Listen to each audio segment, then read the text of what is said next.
Welcome to Season 2 of the Revenue Marketing Report powered by Caliber Mind. Our goal on the RMR is to help marketers move from subject matter experts to strategic business partners. I'm your host, Camela Thompson, and today I'm thrilled to introduce Alejandra Slatapolsky. Welcome to the show, and tell us a little bit about yourself. Thank you. It's great being here. So I'm a communications marketing professional that has evolved into more of a business consultant. I've been specializing in marketing communications for financial services for many years. And after that, we launched Scalto with a partner. And we basically help companies scale from a marketing communications perspective. So I'm so excited to talk through this. So we're going to focus on the pieces that go into a go-to-market strategy. And one of the first things, it sounds pretty fundamental, but it really isn't, is whether or not you have a B2C or B2B or B2C2B approach. And a lot of companies are starting to find success with that individual license scaling to an enterprise. So what are the factors that you consider when you're deciding which go-to-market strategy you're going with? Right. So that has been like a conversation for many years that I've had with different clients. Actually, the other day I was in a strategy session with the CEO and COO that I've known for many years. And since they launched actually their product, we've had that conversation. So should we go B2B? Should we go B2C? And it's all about the sales process more than the business and go to market. So let me go deeper into that. First of all, I think that to determine whether you should go B2B or B2C, you have to think about your product first. And it's so funny because you think, excuse me, that would be so obvious. In the past, it was because we were selling like a piece of hardware to a company. And then that's like, well, no brainer, B2B. But now it's just it's a lot more complex now that we have software with licensing. Exactly. The technology has made it so that you have that open conversation constantly with the companies, right? Because every single company is it's becoming mostly a technology company. So the scale is there, the scalability is there. You just have to decide who to go to first. Mm-hmm. Like you're always going to land on the consumer, right? And the consumer can be somebody that is using your product as part of their job or as part of their personal lives, but it's still the consumer, right? And then you have the strategy. Always the conversations I have with CEOs is, do I go B2B and spend more time in the conversion process? Or do I go get more money and do campaigns that reach the B2C directly? Mm-hmm. That's always the conversation I've had. And it's really it's a different answer for each business. And also, it's not always the case that B2C requires that much more money, because in the long run, time is money. So there is a ton to consider in the middle. But also first, just start with the product first and see who you add, the most value to. Are you adding the most value to the business or to the consumer? And after that, yes, there are two. Most of my clients have two separate strategies. Yes, you have the B2C strategy and then you have the B2B2C strategy. Mm-hmm. Always the case, because there's always partnerships. There's always a middleman that can help you expand your reach. And I feel like we're still at the point where some products are self-limiting and that the functionality outweighs the usability, so that we have to take that B2B approach. But if consumers can immediately see value and it's simple enough for them to use immediately, do you see that playing a part in which direction they're choosing? Yes. Also for me, in my industry, a lot, like in finance, what happens is that you have a lot of trust to gain. Yes. So when you need to bring trust, a lot of the times there is a need to have the B2B2C approach. For example, I've positioned wealth management products. And going B2C is really, really more expensive because you have to build that trust directly with the client. And having that middleman, like the financial advisor, introduce the product is that much easier. But then, of course, the financial advisor is bombarded with a ton of other products that they want to push. Yeah. But I think that it really also depends, like it depends on functionality, but also it depends on how hard or how easy the purchase process or the purchase decision is. Mm-hmm. That Because makes a lot of sense. Yeah, there are a lot of products that require you to really trust the brand, and others that are just very low engagement products. Yeah. Yeah, that makes sense. And do you ever see company culture driving the go-to-market strategy? So let's say you have, maybe it's a sales manager that's kind of taking charge there, or the end goal for the company. Do you see that taking place quite a bit? Yeah, the the play between the sales director and the marketing director is always there.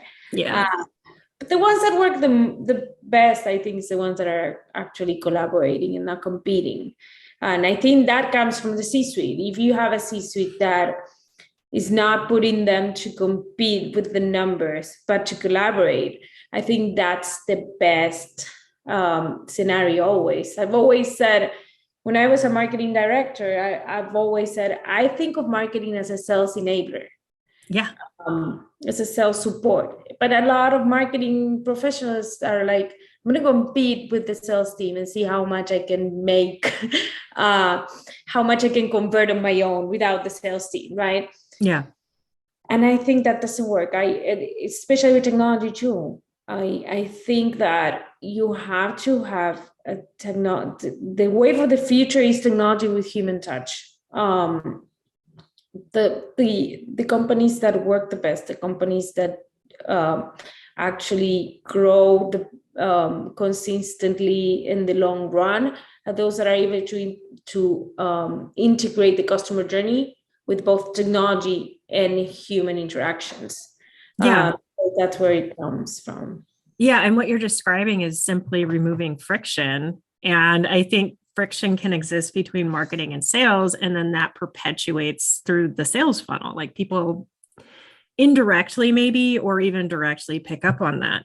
The other thing I see causing a lot of misalignment, and I want to see if you agree with this, is misalignment on KPIs. So a lot of times marketing is solely focused on an early funnel metric and not necessarily the pipeline and revenue number. Have you seen that in the market?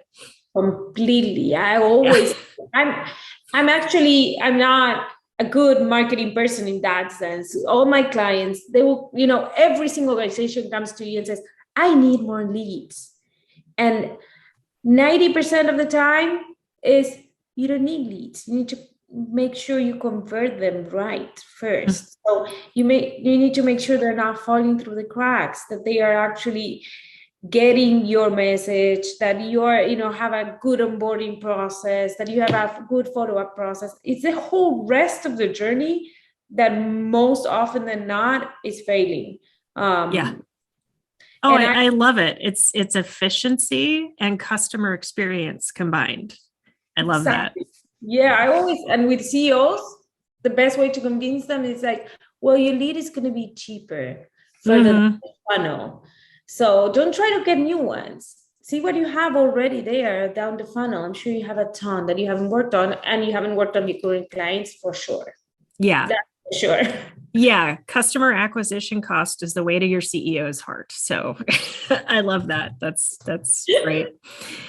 So to some of us, it may be obvious where we think a product sits. It gets more difficult when you're developing the product and you're close to the product and you're in it. It tends to make everything else fuzzy. What are some things that companies can do to help them solidify their go-to-market plan?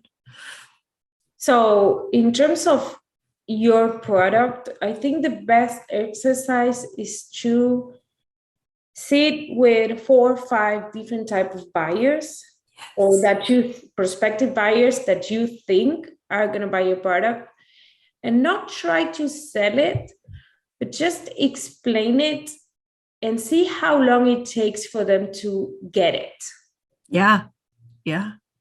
So for me, it's like, okay, sit down, you have buyer 1, 2, and 3, and one of them is going to get it in 1 minute, the other one is going to take 5 to 10 minutes to see a value, and the other one is going to take whatever time, if you're lucky. right? So compare how fast they get to the moment, right, that works for me. Mm-hmm. And then go profile that guy. So it's a combination of both. And sometimes, if your product is not, if you're taking more than 3 minutes and nobody understood it, then go back to a drawing board and see what's going on with the product. Yeah. Well, and sometimes it's a function of the words we're using aren't in alignment with how customers think of it. And I always think of marketing as this art and science. And the art is figuring out the right descriptors, words, the way, like tapping into how the customer thinks about the product. And market research and user interviews, just totally invaluable for marketers. Marketers should definitely be involved in that, don't you think? Yeah, and there are 2 tricks that I always use to describe products. One is the rational and emotional reasons to connect. Mm-hmm. So I always explain, hey, people don't buy for rational reasons. No, they really don't. They'll rationalize their emotional reasons. Exactly. So finding those is really hard from a product perspective, generally. Mm-hmm. So I always tell the teams, hey, I need to know where this came from. Mm-hmm. There's always some sort of emotional reason for which you developed it, or that that will resonate with your target market. Mm-hmm. And of course, always make the niche smaller. So for me is, the other day somebody was asking me, okay, and what do I do when I find that niche? Mm-hmm. And my answer is make it smaller. Yeah.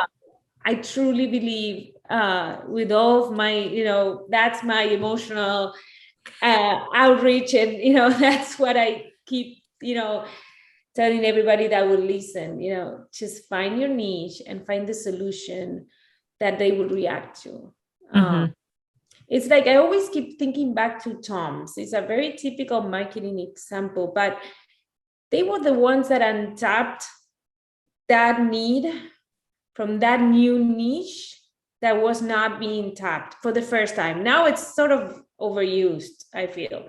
But back then, when they first started actually going out and saying, hey, we'll give a pair of shoes to kids in need whenever you buy a pair of shoes, mm-hmm.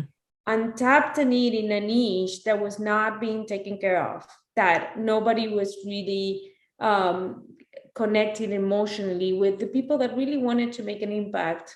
But at the same time, they were not hippies living in the mountains, right? Yeah. So that combination.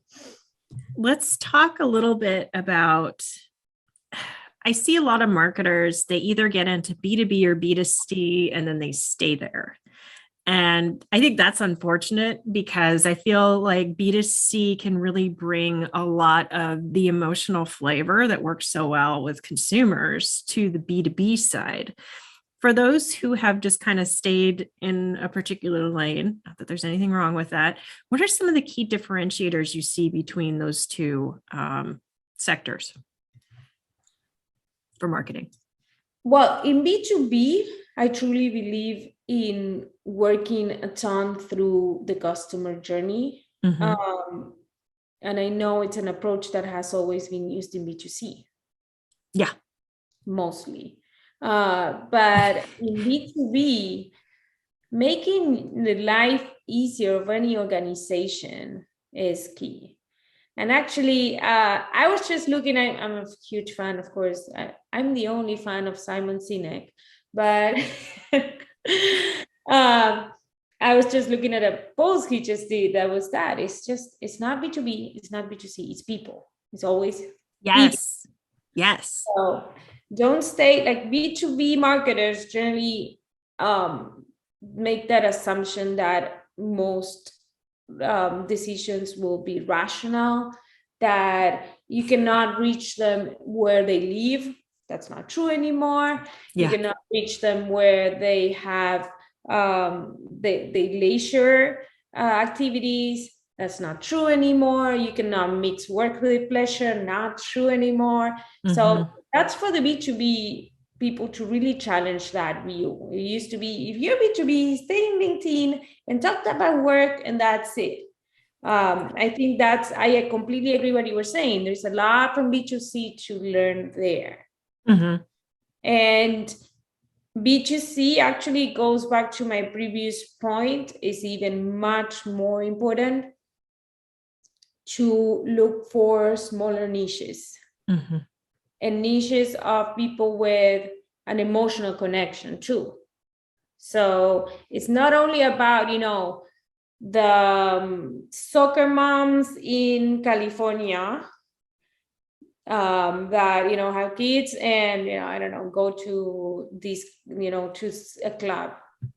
There are subgroups within that, and that will identify themselves differently too. Yep.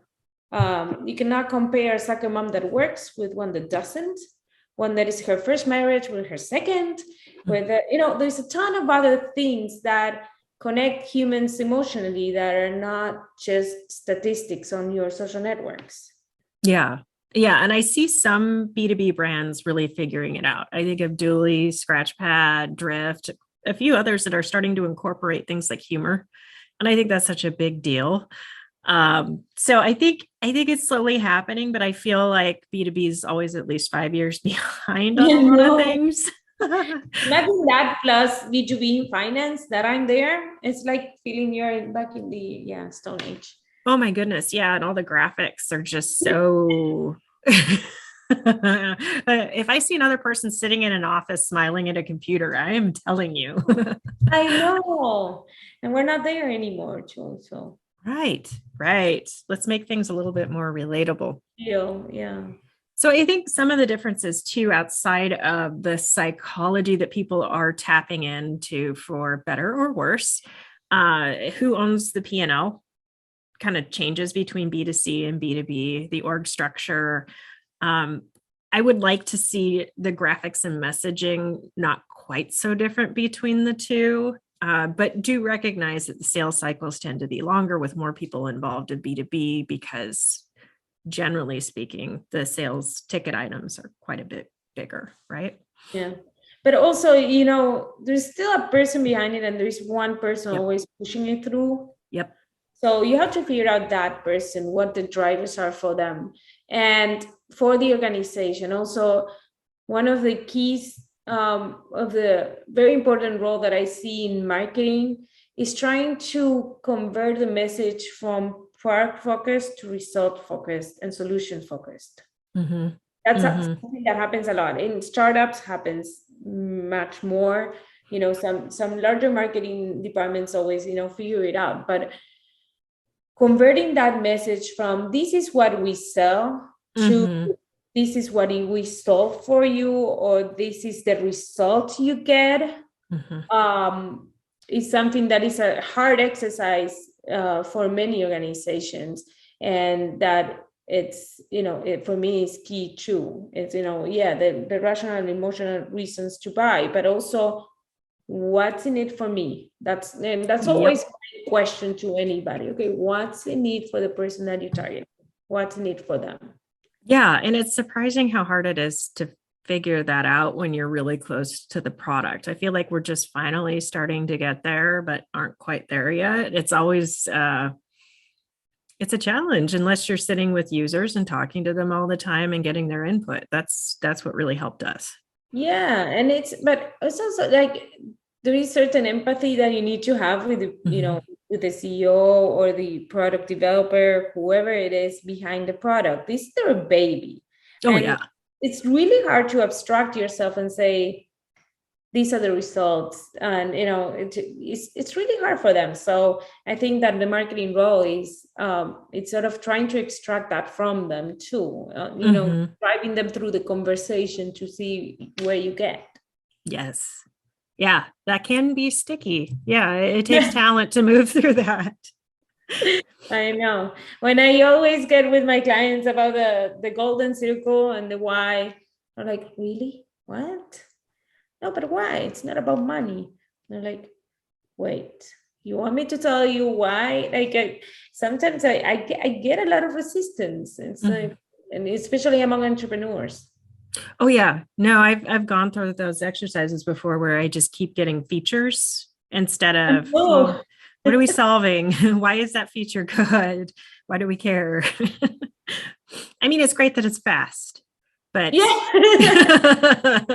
It's great that you have, 10 different plugins and it works online. Good. Yeah, spot on. And it's funny because a lot of times the whole reason they develop the product in the first place is exactly what you're trying to get back to. So like, what is the problem you saw in the market that you're trying to solve? That can help sometimes. Sometimes they forget. I know. Yeah. I mean, it is hard building a product and there's so many rabbit holes you run down after that. So I get it. It is a long path. And also, you start taking detours. So that's why it's like, oh yeah, I started because of this, but then I ended up with this other thing because somebody, because of whatever the market is showing me. So yeah, it's hard. So for B2C marketers who want to try out B2B or the other way around, what would you advise they start thinking about as they're switching sides? Challenge yourself to think that it's not that different. I love it. Yeah. As long as you have the capability to sit or be in the shoes of your target, that's all you need. Like, in my mind, I always go back to this exercise back in college when they explained communication, right, between two people.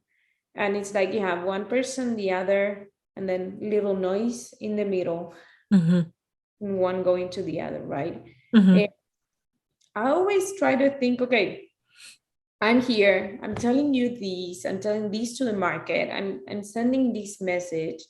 How is it being received? Yep. And if I were that person, what would I hear? Or what's my interest? Why would I even listen to you? So for example, for Scalto, lately we adapted a ton of our communications because